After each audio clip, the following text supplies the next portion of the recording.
yanfa'una wa zidna ilma. Subhanaka la ilma lana illa ma 'allamtana innaka antal alimul hakim. Shadaqallahul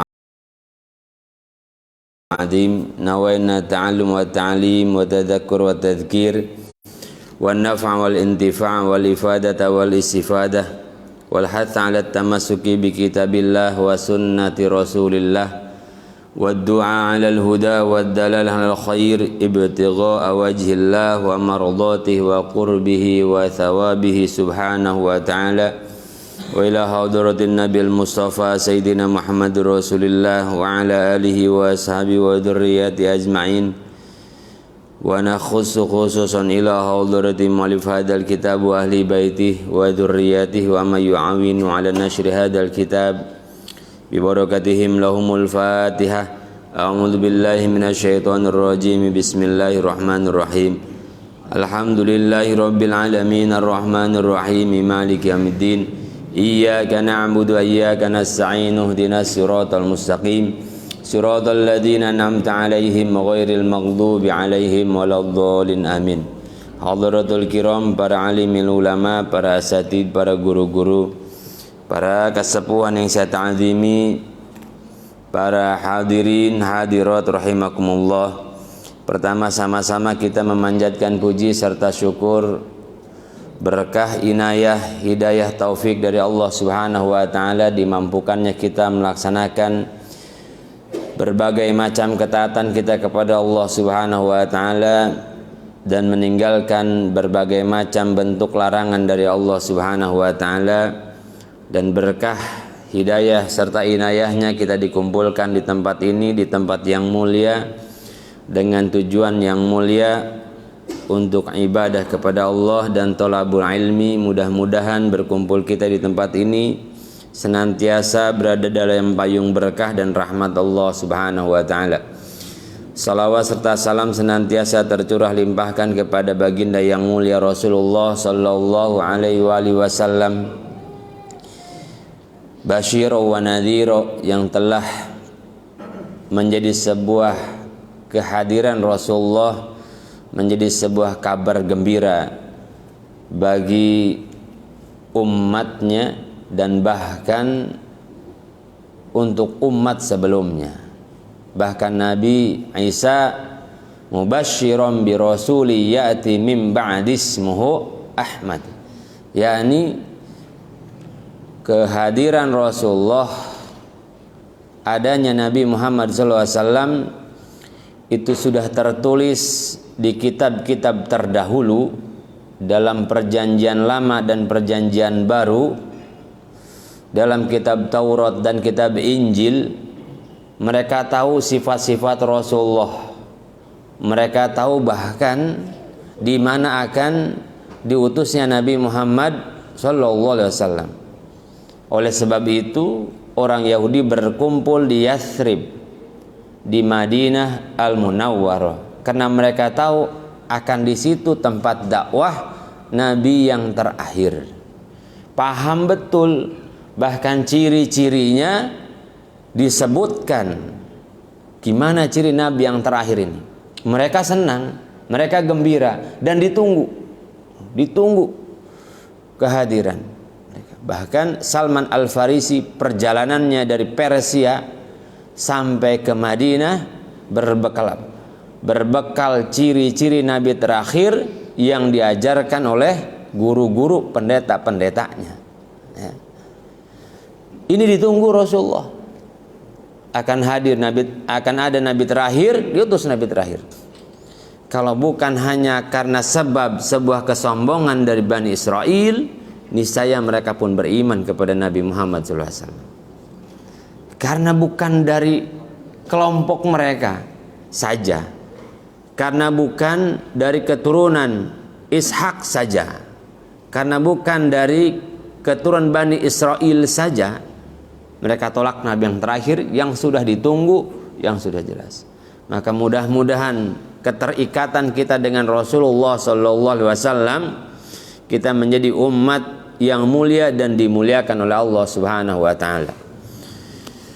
Jadi di antara rahmat yang besar yang Allah anugerahkan kepada kita adalah dijadikannya kita min ummati Rasulillah, dari umat Nabi Muhammad sallallahu alaihi wasallam.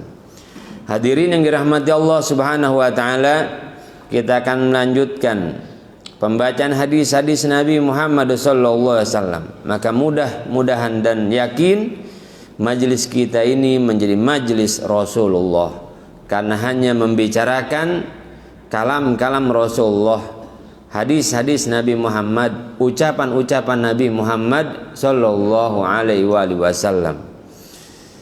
Kita sampai di bab yang ke-188. Qala syaikhul mu'allif rahimahullahu taala, nafa'ana Allahu bihi wa bi 'ulumihi fid dharain amin. Qala radhiyallahu an, babu fadli salati subhi wal asri.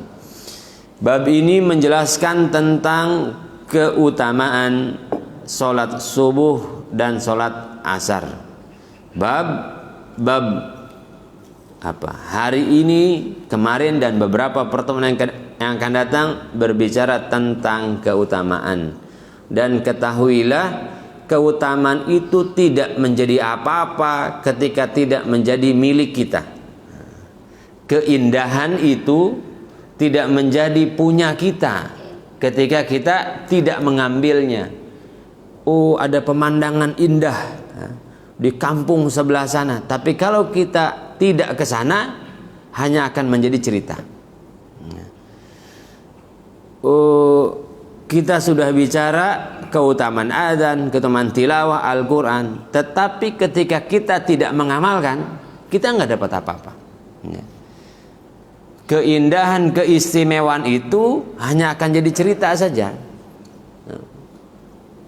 Indah di puncak, begini dan begini. Sudah ke sana? Belum. Cuma hanya cerita. Walhasil apa? Bab fadilah ini harus diamalkan supaya kita bisa merengkuh keutamaannya. Kalau tidak, hanya akan jadi cerita saja. Hanya akan jadi pengetahuan saja. Tidak bisa menikmati bahkan. Tidak bisa nikmati. Ada toko kue baru buka di Bundaran 4. Ini bukan iklan ini bukan iklan, bukan promo, enggak di endorse, ini enggak aman, ya. Belum, ya. Tapi kalau kita tidak ke sana, kemudian membelinya, hanya cerita saja. Hanya cerita saja. Itulah maksudnya kenapa bab fadilah ini kudu diamalin. Kalau enggak ada diamalin, ya orang lain ke sana mengambil keutamaan, menikmati, kita hanya tahu cerita.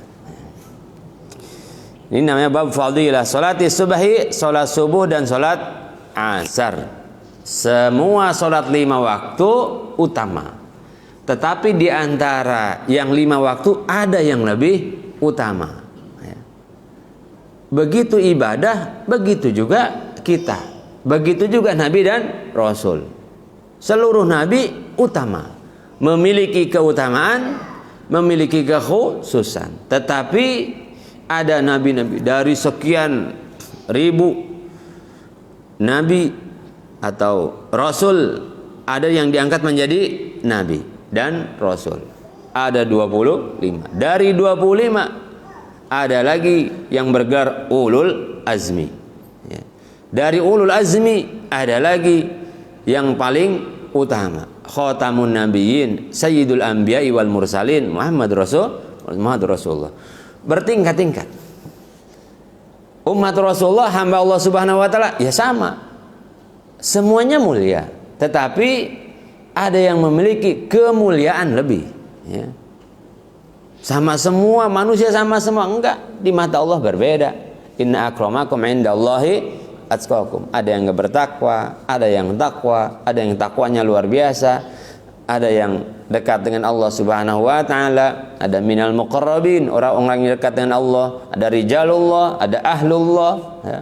Semua bertingkat-tingkat. Inna min auliyaillah, kata Allah. Sebagian dari kekasih-kekasih Allah Subhanahu wa taala, ada orang yang jadi kekasih Allah Subhanahu wa taala. Bertingkat. Begitu juga ibadah. Begitu juga sholat. Sholat 5 waktu utama, nggak boleh ditinggalin. Kalau meninggalkan, hadiahnya neraka, murka Allah Subhanahu wa taala. Tetapi bab fadilah bicara di antara sholat 5 waktu itu ada yang lebih utama. Ada yang paling utama. Yang tahu hanya orang-orang yang khusus, itu orang-orang yang mau ngaji, orang-orang yang mau mengkaji, orang yang mau mempelajari ilmu-ilmunya Rasulullah SAW. Kalau tidak, sama aja, ngeplet istilahnya, sama aja, semua udah wajib lakuin. Nah, tadi tidak mengambil fadilah. Nah, solat yang paling utama disepakati oleh ulama, solat yang paling utama jumhur ulama mengatakan adalah salatul asar.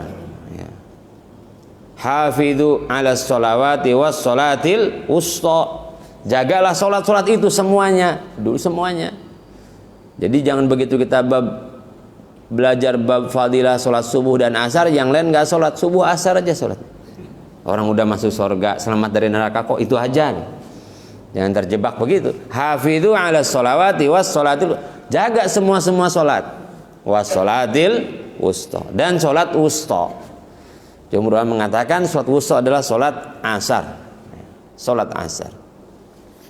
Kemudian setelah itu solat subuh. Sepakatnya ulama solat asar lebih utama, tapi soal jemaah solat subuh lah yang paling utama. Ketika berjamaah subuh itu lebih utama. Ada yang lebih utama lagi dari itu. Mana yang lebih utama? Sholat subuh dan sholat asar yang dilakukan di hari Jumat. Sholat subuh dan sholat asar dilakukan di hari Jumat. Paling utama sholat ada sholat yang dilakukan secara berjamaah di waktu subuh. Lebih utamanya lagi hari Jumat. Hari Jumat. Kenapa? Sebab memiliki keutamaan secara analisis rasional, wajar. Allah kasih hadiah yang luar biasa untuk subuh dan asar. Kenapa? Ketika sholat subuh diawali dengan sesuatu yang berpotensi manusia lalai, yaitu tidur. Tidur.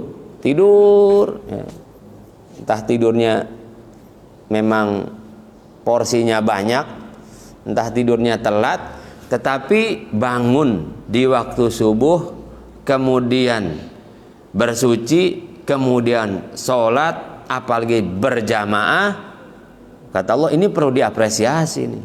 Ketika lazimnya orang melanjutkan tidur, maka diberikan penghargaan oleh Allah Subhanahu wa Ta'ala karena kepayahan di waktu subuh.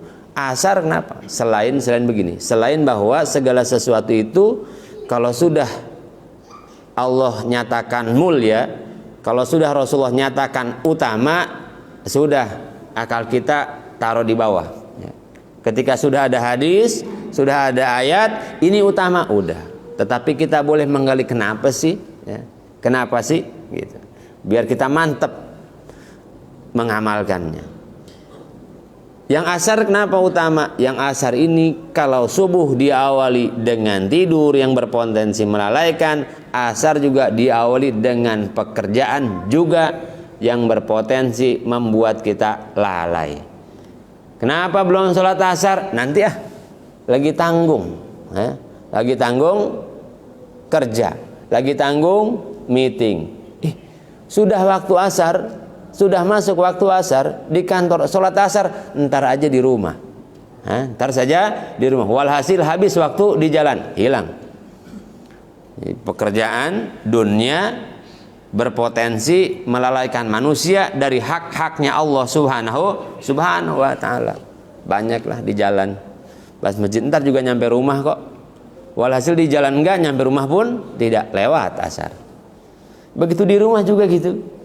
Lagi hari libur, lagi bersih, Pak asar ntar tanggung. Walhasil sampai maghrib kerjaan belum selesai.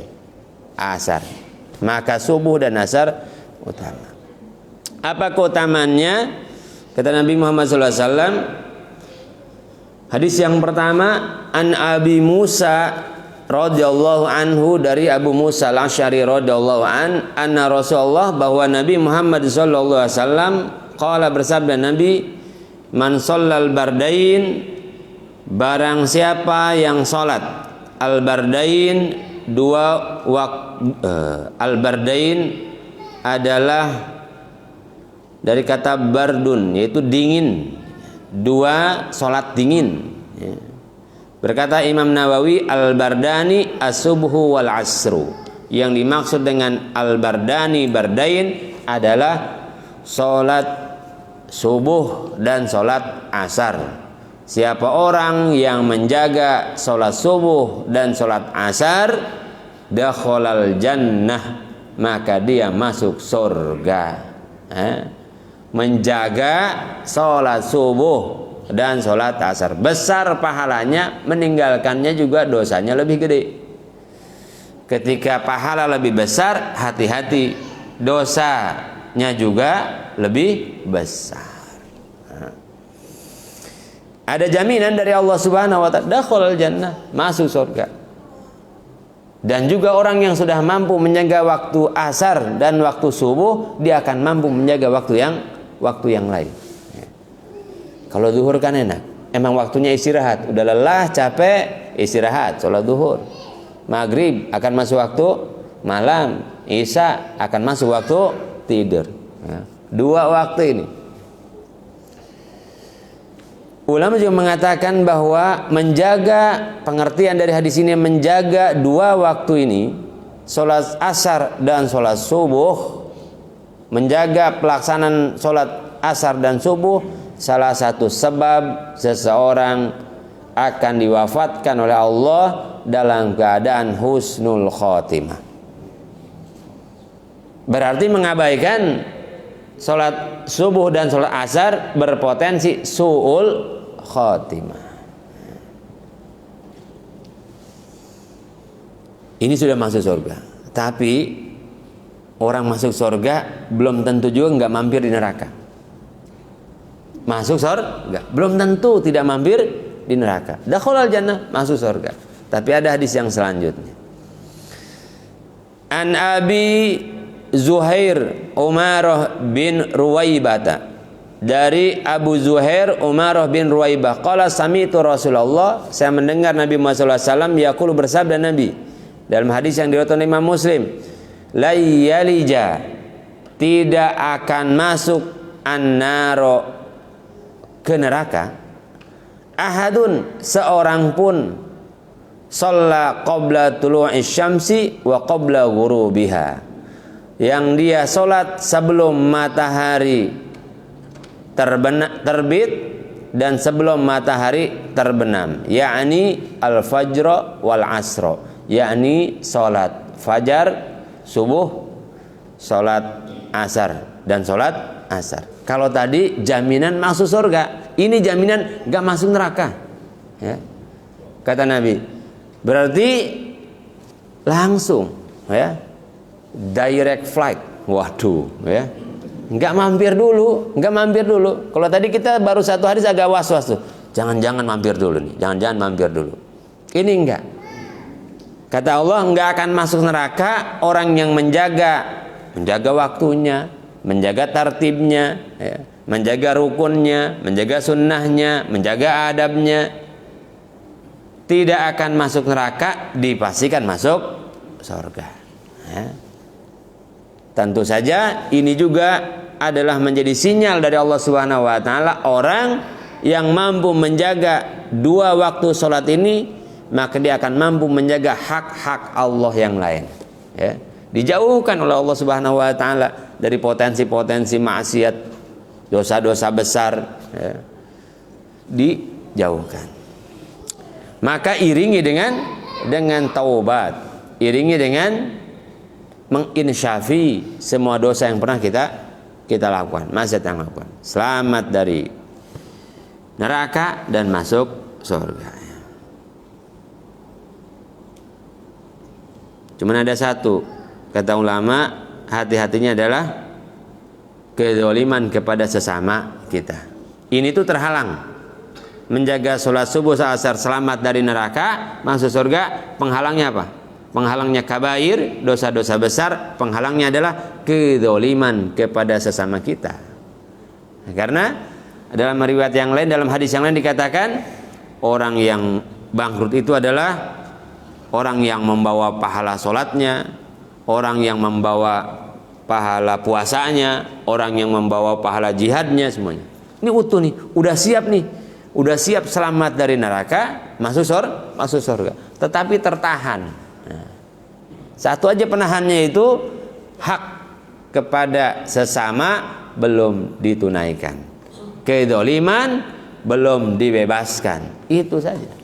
Ditahan. Kalau ditahan, bentar pak, bentar ya Rob, ya bentar dulu malaikat, ini udah masuk, tapi dia dulu pernah ngambil haknya saya.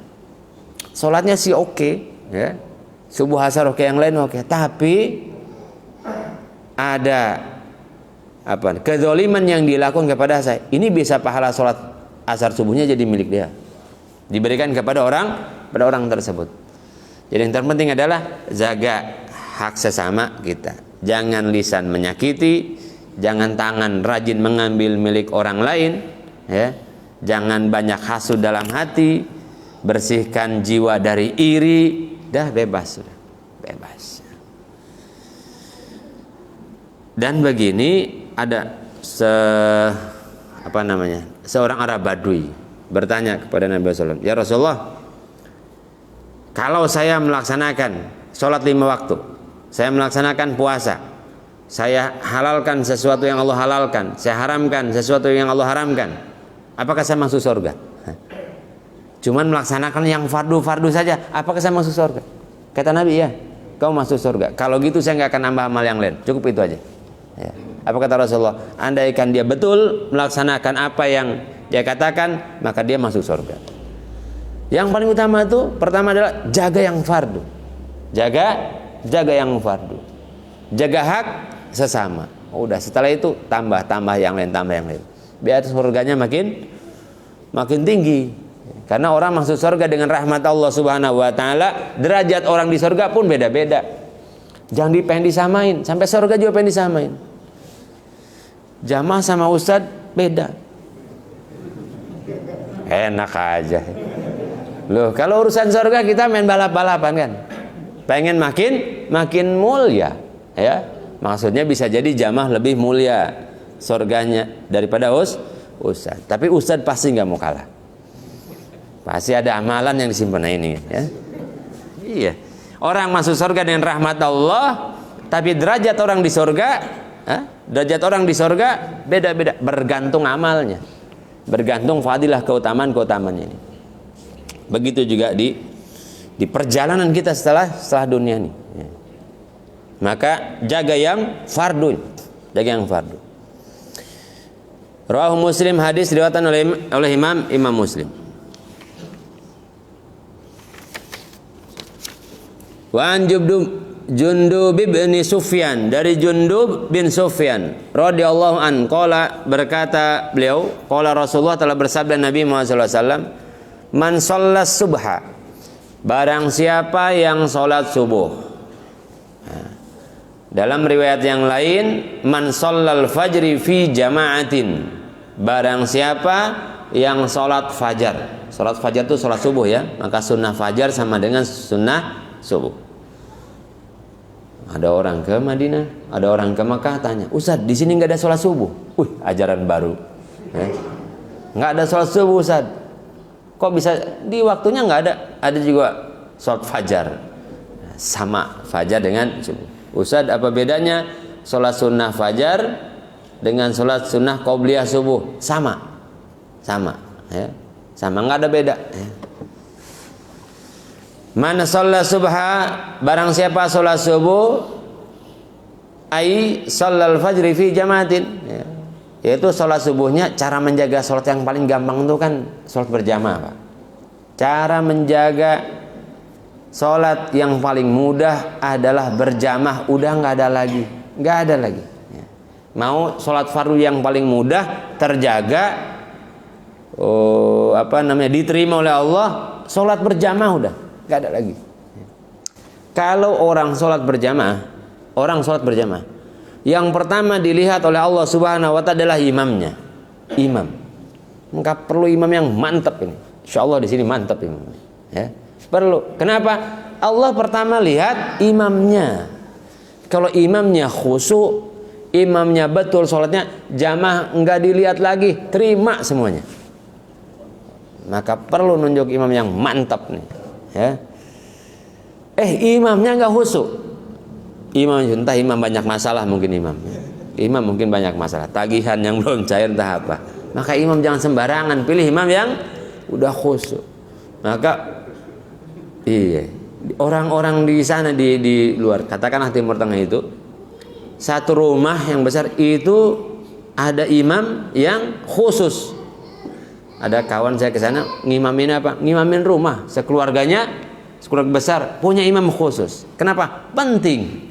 Imamnya haji, bacaannya bagus, tahu rukun, tahu fikih, tahu syariat, bisa khusus sholat sampai kepada Allah, min ahlillah, beres jamaah.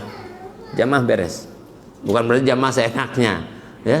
Ini dilihat oleh Allah Subhanahu wa taala. Imamnya enggak khusyuk nih. Imam enggak khusyuk, bubar semuanya. Enggak. Dilihat dulu di saf yang pertama.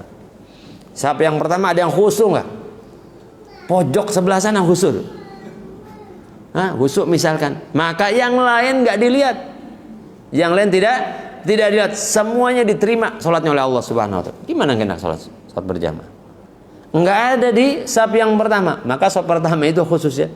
Saf pertama ini kata Nabi sallallahu alaihi wasallam, mendekatlah kepadaku orang-orang yang cerdik pandai, orang yang alim dan orang-orang yang tua. Itu saf yang pertama, ya. Jadi merasa tua boleh ke depan, merasa pintar ke depan lah. Itu ada urutannya. Emang siapa aja boleh di depan? Tuh, ngaji, ya. Dalam kitab Dusun pernah kita lewat kan? Kata Nabi, mendekatlah orang-orang yang orang-orang yang sepuh, orang-orang yang alim, orang yang pandai. Kemudian selanjutnya kata Nabi Muhammad SAW. Ya. Kenapa? Itu Allah pernah. Enggak ada yang khusyuk di saf yang pertama, enggak ada yang khusyuk. Cari di saf yang kedua. Ada satu aja yang khusyuk. Sudah beres, terima semuanya. Terima semua. Enggak ada saf kedua sampai belakang enggak ada yang khusyuk. Wah, kacau ini. Satu masjid enggak ada yang khusyuk salatnya. Yang satu was-was, yang satu ketakutan, yang satu buru-buru, yang satu ditunggu bus, macam-macam. Ya. Nggak ada. Tetap Allah terima karena kebersamaannya semuanya, karena berjamaahnya. Tuh. Paling enak sholat berjamaah. Nah, kalau kita di rumah sholat sendiri, Allahu Akbar, khusyuk nggak ada, ya. Wudunya belum beres, tolak udah, nggak ada penolong, beres, tolak, nggak jadi sholatnya. Itu sholat di rumah munfarid, ya. Jagoan benar ya, Allahu Akbar, nggak diterima, kelar, selesai udah. Kalau di sini masih ada, kira-kira siapa nih? Wah, ini kayaknya dia usul nih, kayaknya, tapi Allah cari semuanya. Nikmat tuh, sholat berjamaah, cuman sebentar kok, sholat berjamaah, cuman pindah lah. Apalagi di Citra, udah nggak ada alasan kayaknya, nggak ada alasan. Masjid satu RT sama masjidnya di RT 3, dia di RT 3, masih belum ke masjid juga. Oh, zaman Rasulullah jauh ke masjid, dulu jauh kiloan ke masjid, ke musola juga begitu, belum lewat kebun, belum lewat sawah, ya. Nah sekarang masjid sholat berjamaah sudah didirikan di klaster-klaster, masih belum mau berangkat juga, ya. Kalau saya sih, kalau orang nggak mau sholat berjamaah itu orang kepedean bahwa sholatnya diterima, kepedean ya. Tapi mendingan kita sholat berjamaah. Kalau dari dari kajian tasawuf itu kan kayak gini, Pak, sholat berjamaah itu kayak gini. Ini air segini kena najis sedikit, maka air sedikit ini muta najis nih. Air sedikit kena najis, maka muta najis, tidak sah untuk bersuci, tidak sah untuk membersihkan najis dan yang lainnya. Pokoknya dibuang nih. Kenapa? Kena najis. Tapi air segini, ya, yang ini punya juga air kena najis juga. Yang ini juga punya, yang ini punya. Sampai ada 5.000, 10.000 gelas ya. 10.000 gelas itu air mutanajis semua. Satukan dalam satu wadah. Satukan dalam Satu wadah yang besar, air nih, tumpahin. Ketika sudah cukup lebih daripada 2 kullah, apa hukumnya air itu? Suci, mensucikan. Kenapa? Karena banyaknya. Najisnya udah nggak diperhitungkan lagi. Kenapa? Airnya sudah jadi banyak. Sudah boleh buat wudhu? Boleh. Sudah boleh buat mandi? Boleh. Sah. Kenapa? Banyak. Begitulah juga kira-kira sholat berjamaah. Satu orang datang dengan ketidakkhusyuannya, satu orang lagi datang dengan sedikit ilmunya terus, tapi bergabung semua, Allah senang kira. Ini toh suci mensucikan, ya. Diterima semuanya. Begitu aja. Cari rumus ibadah yang mudah. Loh, kalau sholat sendiri, kata Rasulullah, orang keluar sholat itu tergantung berapa persen dia khusyuknya. Khusyuknya 10%, 10%. Lah kalau nggak ada khusyuk, Allahu Akbar ingat kunci motor, Sami Allahu liman hamidah, kebayang wajah istri yang habis marah-marah, ya? Sudah, sholat berjamaah dah, paling mudah sholat berjamaah. Nah, barang siapa sholat subuh, menjaga sholat subuh, fahuwa fi zimmatillah, maka dia berada di dalam zimmah, tanggungan, ya. Fi zimmatillah maknanya adalah dalam tanggungan Allah Subhanahu wa taala. Tanggungan itu bisa juga dalam jaminan Allah Subhanahu wa taala. Keselamatannya, rezekinya, kelapangannya, surganya, udah Allah yang jamin. Allah yang jamin. Jaminannya adalah Allah. Udah nggak ada lagi. Nah, di sini kadang-kadang kita lebih percaya jaminan makhluk ketimbang jaminan Allah. Kadang-kadang kita lebih percaya lisannya makhluk ketimbang lisan Allah dan Rasulullah. Ya. Begini, pasti begini deh.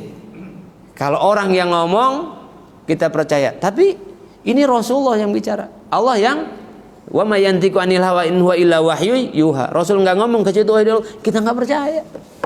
Pengen selamat hari ini ya gitu kan? Sederhananya, gampang-gampangannya nih hadis ini. Pengen selamat hari ini, sholat subuh berjamaah. Gitu kan kata Allah. Selamat dari mana? Dari dunia. Kalaupun meninggal, husnul khotimah, masuk surga, selamat dari neraka. Ini jamin dari Allah Subhanahu wa taala. Pengen sehat hari ini, sholat subuh berjamaah. Kok bisa? Bukan kata saya, kata Rasulullah. Kenapa nih kita ini lebih percaya kepada makhluk ketimbang Khalik? Kenapa kita lebih percaya kepada orang yang kemarin bohongin kita ketimbang kita kepada Rasulullah yang enggak di zamannya pun ya al-amin, ya, yang kita beriman kepadanya? Ini aneh kan? Aneh gitu. Kita lebih percaya akal kita ketimbang iman kita. Ini hati. Orang yang yakin fi zimmatillah sudah, ya. Jiwanya lapang hari itu, ya. Hatinya tenang hari itu. Kenapa? Dia berada dalam jaminan Allah, di dalam jaminan Allah Subhanahu wa taala. Enggak takut bahkan kepada makhluk. Kenapa? Dijamin Allah sudah. Pahami, kemudian yakini, resapi di sini. Saya ulang, man sholat subha, barang siapa sholat subuh, fahuwa fi zimmatillah, dia berada dalam tanggungan jaminan Allah Subhanahu wa taala, keselamatannya, isi perutnya, kesehatannya, subuh berjamaah. Ya, gimana lagi kita? Ya. Ketika kita ketemu apa yang kita pikirkan, rasio kita, logika kita ketemu dengan ayat dan sunnah Rasulullah, maka rasio akal kita taruh di dengkul, nggak usah dipikirin. Biar kita iman ini harus dominan, ya. Keyakinan harus dominan. Kita was-was terus, mau was-was terus.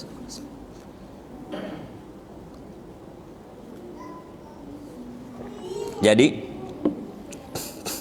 pulang sholat subuh berjamaah, istri tanya, Pak, gimana hari ini? Makan? Yakin makan. Waduh. Kenapa? Nahnu fi zimmatillah. kita berada dalam jaminan Allah. Tapi habis itu keluar kerja, keluar kerja. Loh, ada namanya Hajjaj bin Yusuf. Hajjaj bin Yusuf itu pemimpin yang zalim sampai zamannya Anas bin Malik. Sampai di zamannya Anas bin Malik. Pemimpin yang zalim ini kalau dia nggak senang terhadap seseorang, bunuh. Nggak senang terhadap seseorang, bunuh. Ya, kira-kira ada yang ngeyel yang dipimpinnya, dibunuh langsung. Tapi dia alim, dia beriman, ya. Dia fasik, ya, banyak bunuh. Dan ketika dia mau bunuh itu satu pertanyaannya. Tadi dia sholat subuh nggak? Sholat berjamaah di Masjid At-Taqwa nggak jadi, aman. Kenapa? Dia takut, ya. Karena orang itu berada dalam jaminan Allah. Maka udah, bismillah, sholat, jaga sholat subuh. Caranya jaga sholat subuh berjamaah. Enggak sama. Kita ingin dijamin di 12 jam selanjutnya, Allah hanya minta di setengah jam di awal hari itu. Bagaimana kita nggak mau? Akhirnya semuanya lancar. Ini kan kita hidup pakai rumus Allah, nggak pakai rumus kita. Rumus kita mah ruwet. Pengen hidup senang, harus sukses, jadi pengusaha sukses, ruwet. Jadi pengusaha itu harus punya modal, harus punya relasi, harus punya koneksi, harus puyeng. Kalau kata Allah, fi dhimmatillah, dalam jaminan Allah, bismillah. Itu. Apa? Fi dhimmatillah. Fangzur ya bana Adam, ya. Kata Rasulullah, maka perhatikan, lihatlah wahai manusia. Nih kata Nabi, perhatiin kata Nabi. Perhatiin. La yatlubannaka Allahu min dhimmatihi bi syai'in. Yang pertama adalah la yatlubanna, janganlah menuntut akan kau oleh Allah min dhimmatihi, karena sebab jaminannya bi syai'in, dengan sesuatu. Apa pengertiannya? Ada dua pengertian kata ulama. Yang pertama adalah ini, jangan sampai Allah menuntut karena engkau melanggar jaminannya. Artinya jangan ganggu orang yang menjaga sholat subuh. Kalau kamu mengganggu orang yang sholat subuh, berhadapan denganku, kata Allah. Orang sholat subuh nih, orang sholat subuh, menjaga sholat subuh, kemudian dia mendapati dirinya dizolimi oleh orang lain, maka yang ngamuk Allah, yang marah Allah. Kenapa? Dia ada jaminan saya. Ya, kita di kampung atau di rumah, ini jaminannya saya, kasih aman. Ya, ternyata dilanggar oleh seseorang, yang marah kita yang menjamin. Ini Allah yang menjamin. Fa fi dhimmatillah. Jangan ganggu, jangan sampai kezaliman kita itu ternyata kita menzalimi orang yang berada dalam jaminan Allah. Wah, celaka kita. Bahaya kita, ya. Allah tutup semua pintu rezeki kita, ya. Allah tutup semua pintu kesembuhan kita. Allah tutup semua pintu keadilan kita. Allah tutup semua pintu kesejahteraan kita. Kenapa? Kita menyakiti orang yang berada dalam jaminan Allah Subhanahu wa ta'ala.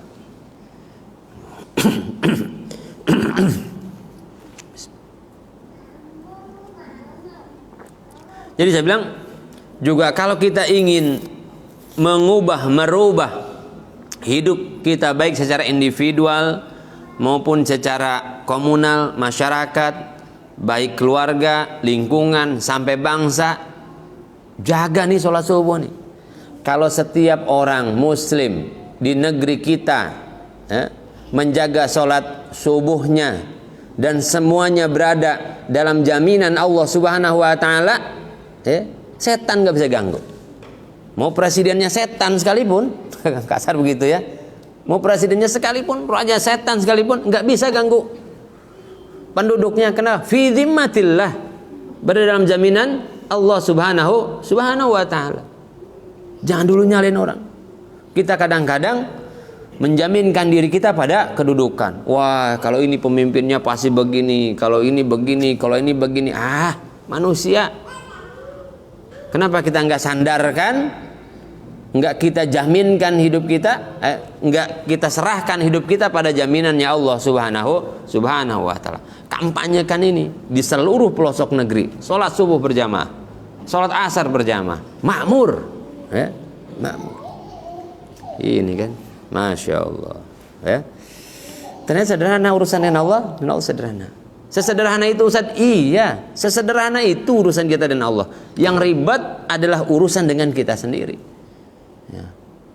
Kadang-kadang udah jelasin begini, masa itulah mereka sudah ya sholat subuh jamaah. Itu pengertian yang pertama.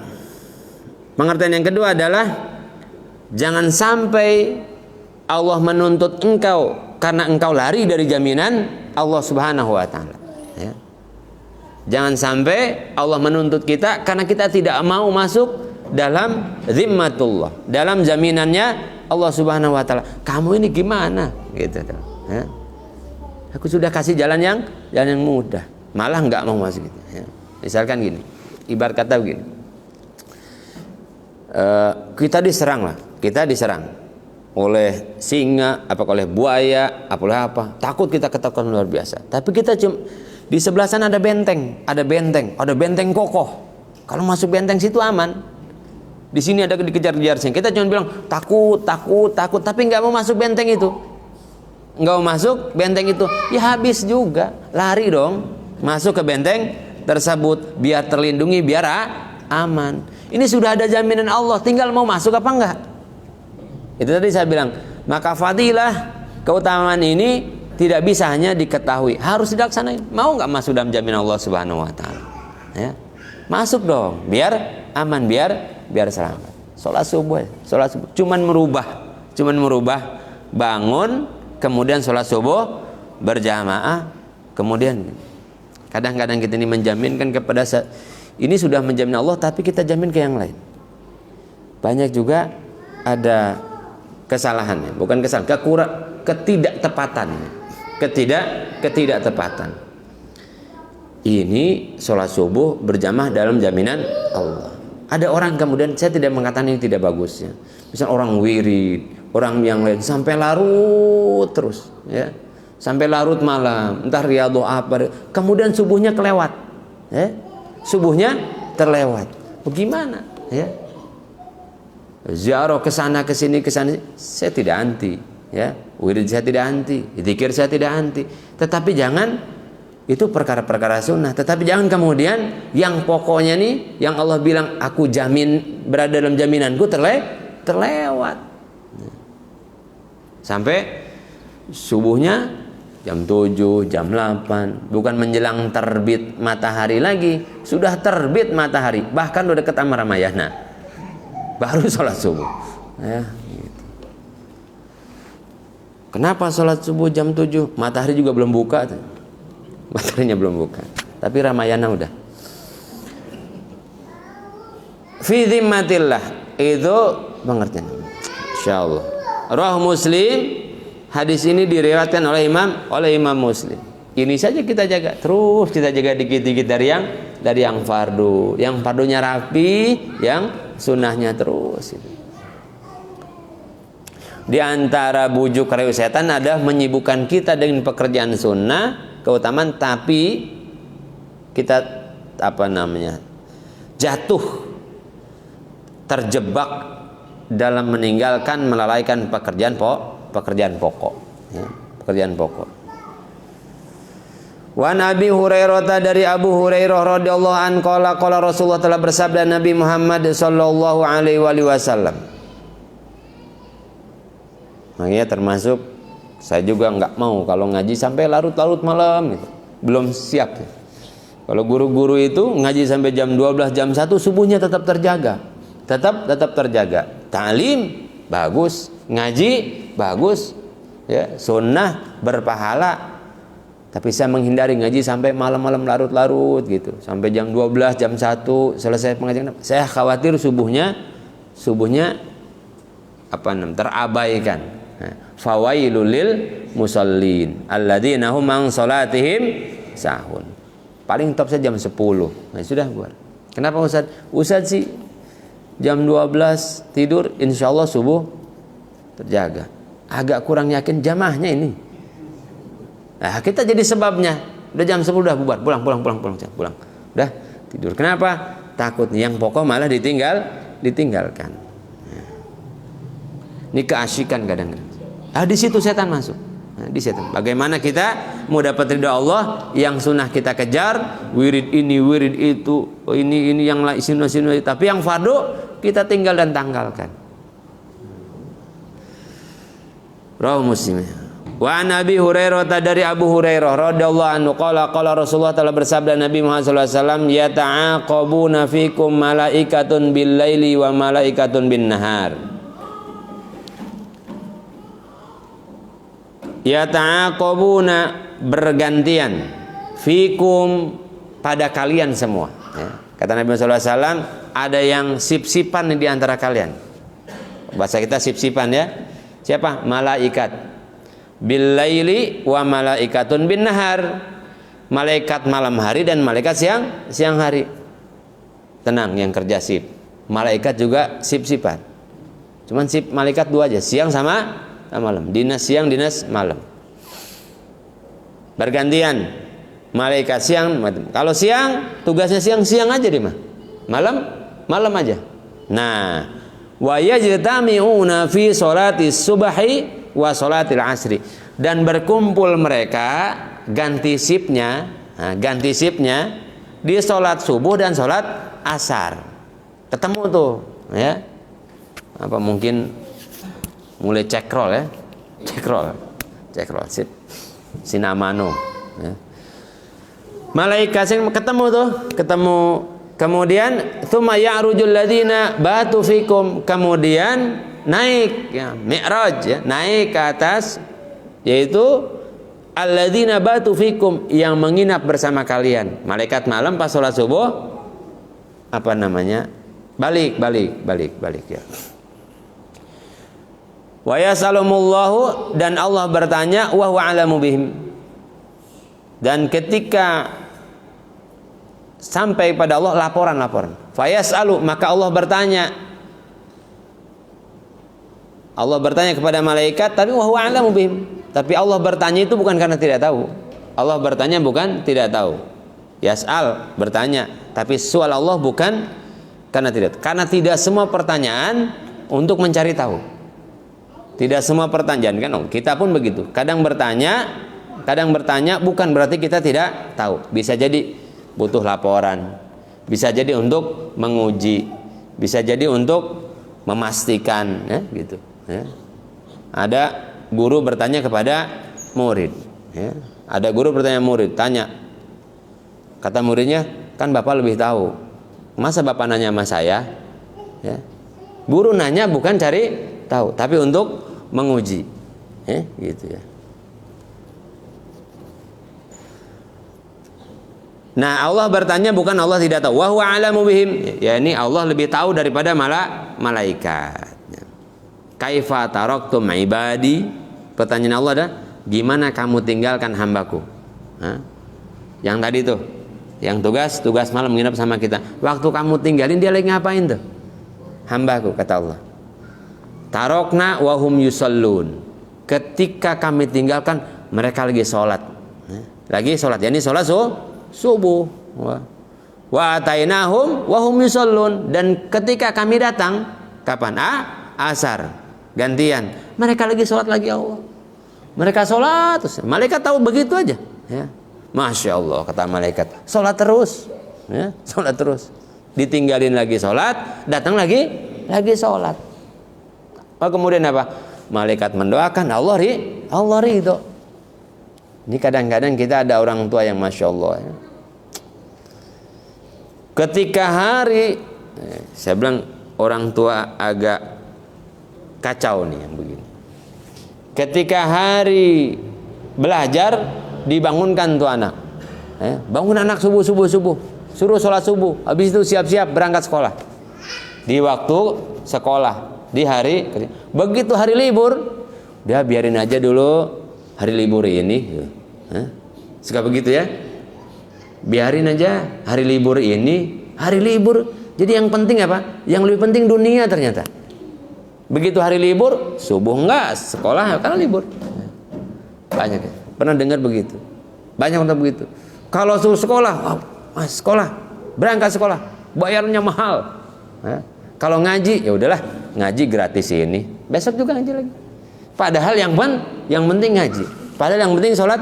Saya tanya, lebih penting sholat subuh apa sekolah? Sholat subuh orang ditanyanya di pengajian. Kalau di rumah mah beda lagi jawabannya. Kasihanlah libur ini gitu. Kan kalau di masjid sama, menadak alim gitu. Sholat subuh penting. Padahal dalam hati, waduh saya begitu tuh. Udah hari libur inilah biarin. Kok biarin nggak sholat subuh? Nggak sholat subuh biarin. Sekolah ribet bener kita. Kalau sekolah dicari yang paling mahal. Kalau pengajian dah yang saudara aja gratis, bayar minyak doang sebelah sana. Padahal itu penting. Yang ngajarin sholat, yang ngajarin ngaji. Wah luar biasa. Kalau guru sekolah mau naik kelas luar biasa hadiahnya. Bukan nggak boleh nih Pak Guru nih ya. Lah guru ngaji zakat fitrah. Setahun sekali bulan Ramadan 3 liter. Ya Allah. Masa mau nanya Mas ya, Ustaz gimana zakat fitrah sama guru ngaji? Nggak boleh. Nggak boleh. Kenapa? Harus lebih dari itu. Lah yang kenalin kau Allah. Kenalin kepada ngaji. Pantas saja agama kita begini. Kenapa? Kita nggak menaruh perhatian lebih dan perhatian lebih penting dalam kehidupan kita, bahkan dalam pendidikan anak kita. Udah biarinlah hari libur ini, masya Allah. Ya. Kagak sekolah mah, cuman nggak naik kelas. Kagak sholat subuh, kagak masuk surga. Boro-boro doain antum, dia aja sibuk dengan dirinya. Boro-boro nolong kita, dia sibuk dengan diri. Nah, penting nih ya. Kita boleh marah, bahkan kita boleh marah karena sebab sholat yang ditinggalkan oleh anak kita. Boleh marah. Apa kata Nabi? Perintahkan anakmu sholat ketika mereka 7 tahun, 10 tahun. Pisahkan tempat tidurnya, kalau belum sholat juga boleh pukul. Ya ini boleh marah. Boleh marah. Kadang-kadang kita berarti banyak marah kita yang bukan pada tempatnya. Bukan pada tempatnya. Ya Allah. Inna Qur'an al-fajri kana masyhuda. Bacaan Quran di waktu sholat subuh disaksikan oleh malaikat Allah Subhanahu wa taala. Kalau kita dikasih tahu, kita bisa melihat, kita diizinkan oleh Allah Subhanahu wa taala. Nah, tapi nggak usah doa lah, nanti diizinkan nanti nggak bisa tidur. Bisa diizinkan misalkan melihat kayak Abdullah bin Abbas pernah melihat malaikat yang tidak dilihat oleh Abbas bin Abdul Muttalib. Satu waktu Abbas dan Abdullah menghadap Nabi Muhammad SAW. Kemudian ini kan paman Rasulullah. Kemudian Rasulullah seperti sibuk dengan seseorang yang lain, gitu. Sehingga kata Abbas, ya udah, kita tinggalkan dulu Abdullah, kita tinggalkan dulu. Agak mangkal. Kenapa Rasulullah sibuk dengan yang lain? Seperti balbang gitu. Padahal Abbas bin Abdul Muttalib dia melihat, Abdullah bin Abbas melihat bahwa Rasulullah sedang ngobrol dengan seseorang. Akhirnya, Abah, nggak apa-apa, tadi Rasulullah sibuk itu lagi ngobrol dengan seseorang, bukan nyuekin Abah. Loh, masa? Iya, balik lagi. Ketika balik lagi, ya Rasul ditanya kata betul. Kamu melihat? Ya, saya melihat, kata Abdullah.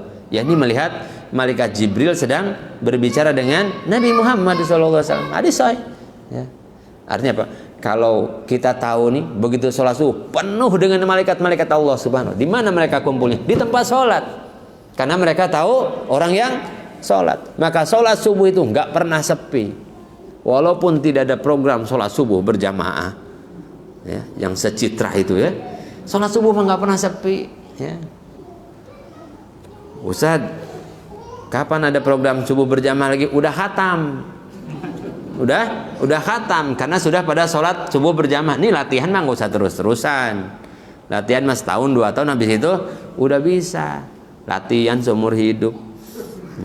Ya. penuh dengan malaikat Allah Subhanahu wa taala. Senang enggak? Girang luar biasa, tenang jiwa luar biasa, bersih hati. Kenapa? Berkumpul malaikat Allah Subhanahu wa taala. Bersihkan hati kita tuh. Ya Allah, malaikat senang. Kalau malaikat senang, doain. Allahumma arhamhum, Allahumma ighfir lahum, ya Allah rahmati dia. Ya Allah, ada tuh orang yang sholat subuh, yakin berada dalam jaminanmu ya Allah. Padahal hari ini dia ada masalah kata dia doain malaikat, kabul. Ya. Cari jaminan Allah Subhanahu wa taala, ternyata mudah. Boleh kita tahu jaminan dari manusia, tapi kita harus yakin jaminan dari Allah Subhanahu wa taala.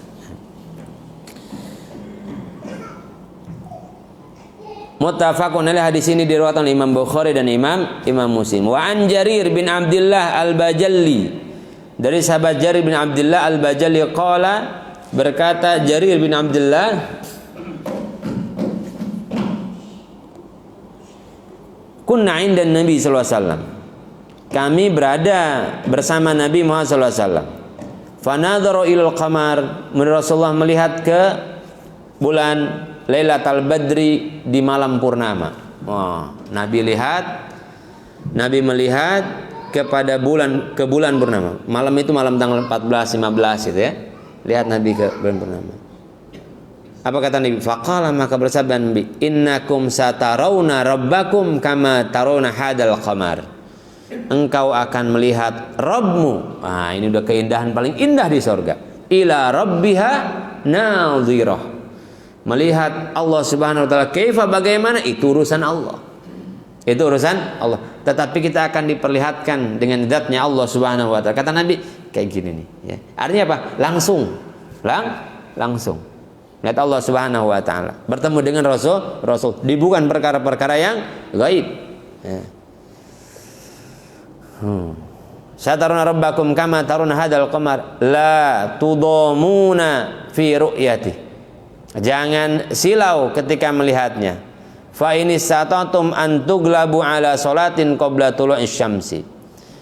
Apabila kalian mampu, alla tuglabu, jangan meninggalkan kalian ala salatin, atas salat, qabla tulu'i syamsi, sebelum terbit matahari. Wa qabla gurubiha, dan sebelum tenggelamnya matahari. Fa'falu, maka kerjakanlah. Kata Nabi, syaratnya itu, syarat bisa melihat Allah dengan pandangan kita, jangan tinggalin sholat subuh dan sholat asar. Yakni yang bisa melihat Allah, keindahannya, keagungannya, kebesarannya, hanya orang-orang yang masuk surga. Walhasil orang mengabaikan dosa ini nggak masuk surga, tidak masuk surga. Kan begini dalam riwayatnya, dalam hadis yang lain itu, ketika kita tidur itu setan mengikat dengan tiga ikatan di kepala kita, di tubuh kita, diikat oleh setan tiga. Diikat tiga. Ikatan yang pertama adalah ketika seseorang bangun. Mulai tidur, alarm bunyi. Kemudian bilang, aduh, udah subuh nih. Setan bisikan, lailan tawilan, malam masih panjang, tidur lagi aja. Tidur lagi. Sering nggak gitu? Udah mendusin, waktu subuh udah tidur, udah jam 4 udah bangun. Tapi melek doang, tidur lagi. Kadang pindah doang, ya. Dari atas tempat tidur ke bawah, bawa bantal, bawa selimut, tidur lagi di bawah. Itu bahaya tuh. Bangun-bangunnya jam 7, jam 8. Padahal sudah ada kesadaran untuk bangun. Kata setan, lailan tawil, malam masih panjang, tidur lagi aja. Subuh masih lama, alarm matiin aja, matiin doang alarm, tidur lagi. Kalau kita tidur lagi, maka ikatan tetap pada 3. Nggak lolos kita. Tapi kalau kita bangun, satu ikatan putus, ya. Bangun langsung bergerak. Makanya jangan tidur lagi ketika dikasih kesadaran. Itu bahaya. Subuh bablas, ya. Ketika sudah, masih ada 2 ikatan lagi. Ketika sudah bangun pun, kemudian kadang-kadang nggak melakukan yang lain dulu. Sibuk apa nih? Cek WA, cek handphone, cek handphone. Belum lulus sih, belum lulus. Ya. Bisa jadi tidur lagi.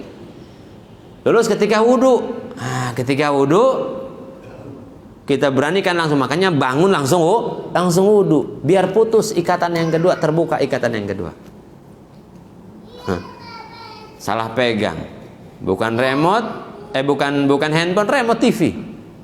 Nah, kan di kamarnya itu, di kamar tuh kita makan mimpinya nggak nyenyak, subuh pun susah bangun, tidur bukan baca doa, bukan baca zikir, bukan minta perlindungan kepada Allah, sambil nonton YouTube, sambil nonton drama Korea, dakor. Mimpinya mimpi buruk, subuhnya bablas. Ya. Dia nggak tahu bahwa tidur itu latihan mati. Tuh, ya. Terus sampai itu di kamar gede TV-nya, biar nyenyak tidurnya. Orang-orang alim itu nggak pengen nyenyak tidur. Kenapa? Takut subuh nggak bangun. Nah, Masya Allah. Ini kalau kita wudhu, memaksakan wudhu, ya. Selesai wudhu, terus kemudian terbukalah ikatan yang kedua. Beres. Selesai? Enggak. Masih ada satu ikatan lagi. Ya, masih ada satu ikatan lagi. Entah ketika kita sudah wudhu, apalah yang kita kerjain. Aduh, tugas belum beres ternyata. Ya, malah akhirnya sibuk buka laptop, kerja, laporan belum beres. Subuhnya tetap lewat. Ikatan yang ketiga itu ketika kita sholat 2 rakaat, terputus 3 ikatan ini. Maka baru bangun tidur itu penuh perjuangan sampai dengan bisa sholat subuh, berjamaah. Ada 3 simpul setan yang harus kita buka. Ya. Maka jangan ketika bangun jangan tunda, langsung wudhu, langsung kerjakan sholat. Ya. Ya Allah. Ya. Muttafaqun alaih. Hadis ini diriwayatkan oleh Imam Bukhari dan Imam Muslim. Wa an Buraidah radhiyallahu an, dari Buraidah semoga Allah ridho kepadanya, qala berkata Buraidah, qala Rasulullah telah bersabda Nabi Muhammad sallallahu alaihi wasallam, man taraka salatal asra faqad habita amaluhu. Barang siapa yang meninggalkan salat asar, bukan berjam, ninggalin salat asar, habita amalu, batal amalnya seharian itu. Siangnya motong kurban, siangnya bagiin daging kurban, siangnya banyak. Begitu asar lewat, habis itu amalu, batal tuh amal yang tadi. Kenapa? Asarnya ditinggalin. Maka hati-hati. Sholat asar. Hafidhu ala sholawati was sholatil wusta. Tinggalin dulu. Kalau kita pimpinan break asar. Kalau ente mimpin rapat asar jalan terus, maka yang tanggung jawab siapa? Yang mimpin rapat. Ustadz, rapatnya rapat DKM. Rapat DKM di kafe, di masjid rapat DKM. Macam-macam aja. Di masjid, asar berhenti. Ya. Ini meetingnya sama Ustadz sama aja. Mau sama Ustadz ke, Ustadznya 12 ke, asar mah break, yakni sholat jamaah. Jamaah di mana sih? Ya ini jangan tinggalin sholat asar. Dalam ini ya ini tidak sholat asar munfarid apa? Tanya Nabi sallallahu alaihi wasallam, ayul amal afdal? Amal apa yang paling utama ya Rasulullah? As-salatu ala waktiha. Kemudian jihad, kemudian birrul walidain. Kenapa? Salat tepat waktu, menjaga salat itu ringan. Ya, ringan pekerjaannya, pahalanya besar. Kalau jihad besar pahalanya, berat pengerjaannya. Kalau sholat itu ringan pengerjaannya, pahalanya besar. Nah, maka ditaruh yang pertama. Masya Allah. Babu fadlil masyi ilal masajid. Rahul Bukhari, hadis yang tadi dari Imam Bukhari. Babu fadlil masyi ilal masajid. Bab menjelaskan tentang keutamaan al-masyi, jalan pergi. Ya. Asal kata al-masyi adalah jalan kaki, yakni keutamaan berangkat ke masjid. Ilal masajid, ke masjid-masjid. Kan enaknya kita tuh di antara umat Rasulullah, enaknya boleh kita sholat di mana saja. Boleh sholat di mana saja. Enggak ada registrasi kita.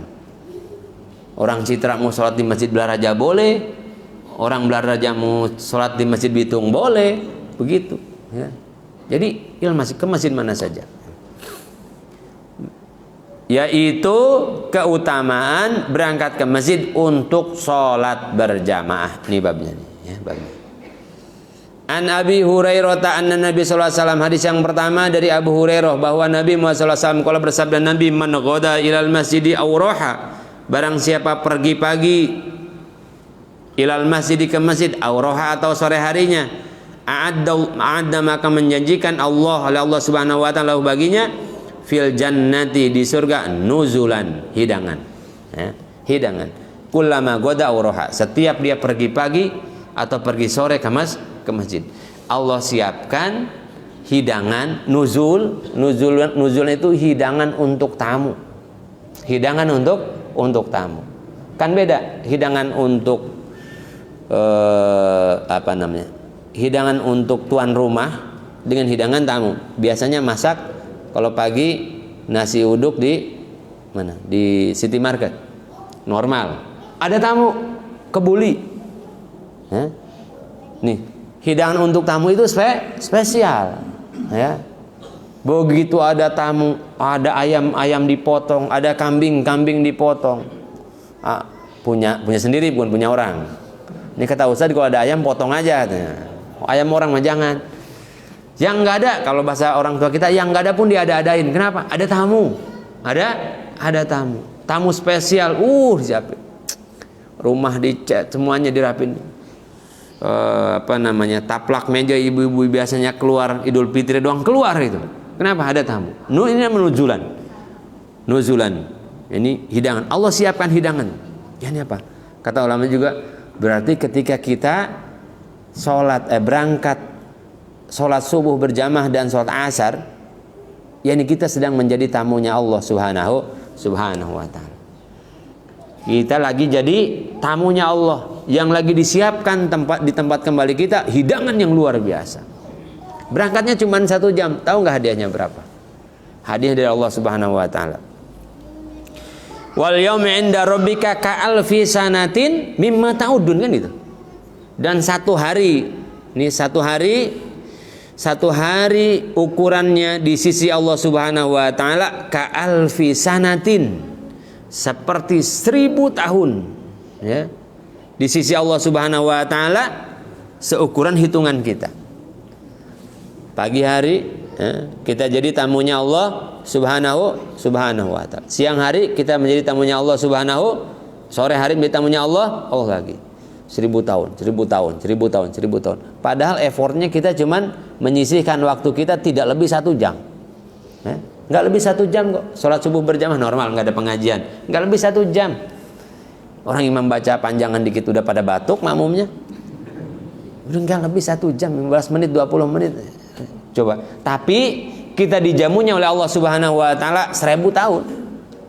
1000 tahun. Nuzulan. Disiapkan hidangan Allah Subhanahu, sudah disiapkan surganya. Ya Allah, ya. Ini kalau kita sudah tahu indah keutamaan begini belum mau ngambil juga, ya betapa tertutupnya hati kita, betapa dangkalnya akal kita. Kalau begitu, saya akan siapkan dong untuk bisa sholat subuh berjamaah. Ya ini tidur lebih awal. Sekedar nonton bola, libur. Siaran tunda aja besok sama aja golnya. Besok aja. Ya, sama aja. Udah, kenapa nanti jadwal nanti? Maka saking utamanya dimakruhkan setelah sholat isya ngobrol-ngobrol sama Nabi. Kan kaitannya ke sana. Apa kata Habib Umar? Kata Sayyidina Habib Umar, man lam yanam waqtan niyam lam yakum waqtal qiyam. Gitu. Kata Habib Umar begitu. Siapa orang yang tidak tidur di waktunya tidur, maka dia tidak bisa bangun di waktunya bangun. Ya ini persiapannya ada dari sebelum tidur. Wah, kalau gitu mampuan saya bisa tidur jam 4 itu harus tidur jam 10, jam 11 udah tidur. Begitu mau begadang yang tidak ada artinya, ya. Sebelum dimarahin Bang Haji nih, kita mikir, ya Allah, takutnya besok nggak bisa bangun, nggak bisa meraih, nggak bisa jadi tamu Allah yang 1000 tahun tadi. nggak dihidangkan hidangan tetamu oleh Allah Subhanahu wa taala, rugi banget. Ya. Udah tidur. Jadi apa namanya? Kita bersemangat untuk melakukan sesuatu karena kita tahu ada apa di sesuatu itu keutamaan. Itulah bab fadilah. Bayangin jadi tamu Allah dengan hidangan yang spesial setiap pagi dan setiap sore. Ukuran satu harinya adalah 1000 tahun. Wan hu anna nabi sallallahu alaihi wasallam qala man tatahhara fi baiti thumma madha ila baiti min buyutillah liyaqdiya faridatan min faraidillah kanat khutwatuhu ihdahu tahutut hatiyatan wal ukhra tarfa'u darajatan wa Muslim wallahu alam. Nanti kita akan lanjutkan di pertemuan yang akan datang. Mudah-mudahan kita semua menjadi ahli salat. Mudah-mudahan diringankan langkah kaki kita untuk menjemput, mengambil karunia dari Allah Subhanahu wa taala sehingga kita lebih siap di hari, di saat, di waktu pertemuan kita dengan Allah Subhanahu wa taala. Inilah kabar gembira dari Nabi Muhammad sallallahu alaihi wasallam untuk kita menjalani hidup lebih dekat lagi dengan Allah, lebih dekat lagi dengan sunnah Rasulullah sallallahu alaihi wasallam. Mudah-mudahan diberikan kemudahan semuanya. Ala hadhihi al-Fatihah. A'udzubillahi minasyaitonir rajim. Alhamdulillahirabbil alamin arrahmanir rahim maliki yaumiddin iyyaka na'budu wa iyyaka nasta'in shiratal ladzina an'amta 'alaihim ghairil maghdubi 'alaihim waladdallin amin amin amin ya Allah rabbal alamin Allahumma shalli ala sayyidina Muhammad wa ala ali sayyidina Muhammad Allahumma ij'al jam'ana hadza jam'an mubarakan waj'al tafarruqana min ba'dina hadza tafarruqan ma'suman ya rabbana ihdina siratal mustaqim siratal ladzina an'amta 'alaihim minan nabiyyin wasiddiqin wasyuhada wassalihin wa hasuna ulaika rafiqa. Ya Rabbana arinal haqqa haqqan warzuqna ittiba'ah wa arinal batila batila warzuqna ijtinabah. Rabbana taqabbal minna innaka antas samiul alim wa tub 'alaina ya maulana innaka antat tawwabur rahim. Rabbana atina fid dunya hasanah wa fil akhirati hasanah wa qina adzabannar bi fadlika subhana rabbika rabbil izzati amma yasifun wa salamun alal mursalin walhamdulillahi rabbil alamin. Kurang lebih mohon maaf. Kita tutup dengan doa kafaratul majlis dan salat sunnah isyraq. Subhanaka bihamdika asyhadu an la ilaha illa anta astaghfiruka wa atubu ilaik. Wa la'afu minkum. Wassalamu alaikum warahmatullahi wabarakatuh.